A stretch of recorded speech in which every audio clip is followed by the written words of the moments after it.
Hello friends, स्वागत है आपका एक और नई वीडियो में। तो आज की वीडियो में हम ये बताएंगे कि जो पैकेज एसी होता है इसके पैरामीटर कैसे सेट किए जाते हैं और इसकी जो सेटिंग होती है वो किस प्रकार से होती है।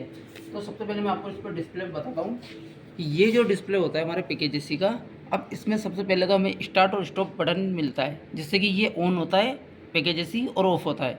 साथ ही इसी बटन से एक बार आप इसको और प्रेस करोगे तो इसी से जो पूरा सिस्टम है वो रीसेट हो जाता है।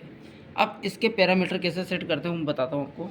तो यहाँ तीनों में एक एक इंडिकेशन ग्लो होता है। जैसे हम इसको ऑन कर देंगे तो यहाँ भी एक इंडिकेशन ग्लो होगा और साथ ही ब्लोअर पर भी इंडिकेशन ग्लो होगा। और जब कंप्रेसर स्टार्ट होगा, अब यहाँ दोनों कंप्रेसर इसमें मेंशन किए हुए हैं, कंप्रेसर 1 कंप्रेसर 2। जैसा कंप्रेसर चलेगा वहाँ के आगे जो एलईडी है वो ग्लो होगी। साथ ही यहाँ नीचे देख सकते हो आप, ये C1 C2 BL।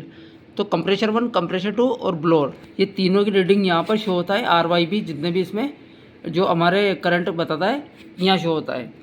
तो अब इसकी सेटिंग को देखते हैं हम कि इसमें क्या क्या सेटिंग होती है और कैसे कैसे इसके पैरामीटर सेट किए जाते हैं। तो एक बार सेटिंग के बटन को पुश करना है तो ये आ गया C मतलब करंट। करंट को आप यहाँ से एडजस्ट कर सकते हो अप डाउन बटन से। तो जितना आपको करंट रखना है उतना आप इसमें रख सकते हो। वैसे मैक्सिमम इसको 22 पे रखना चाहिए, ताकि पीक सीजन में जब कंप्रेसर चलता है तो 19 20 21 एम्पेयर तक भी ले जाता है। उसके बाद यू आ गया इसमें। तो यू है हमारे अंडरलोड का। अंडरलोड हमने 5.5 डाल रखा है कि 5.5 एम्पेयर से अगर मशीन कम लेगी तो इसकी जो एमपीडी है वो हमें एरर शो कर देगी अंडरलोड का। इसके अलावा देखते हैं हम पीएच यानी कि फेस इनेबल और डिसेबल। अगर इसमें मशीन में फेस को आप रॉन्ग साइड में कनेक्ट कर देते हो तो आप इस सेटिंग से इसको इनेबल और डिसेबल कर सकते हो। इसके बाद आते हैं हम एफ यानी कि ये फैन के हमने एम्पियर डाल रखे 8.5 से ऊपर अगर मशीन लेगी तो ये जो पैनल है इसका ये यहाँ पर एरर शो कर देगा और ब्लोअर को ऑफ कर देगा।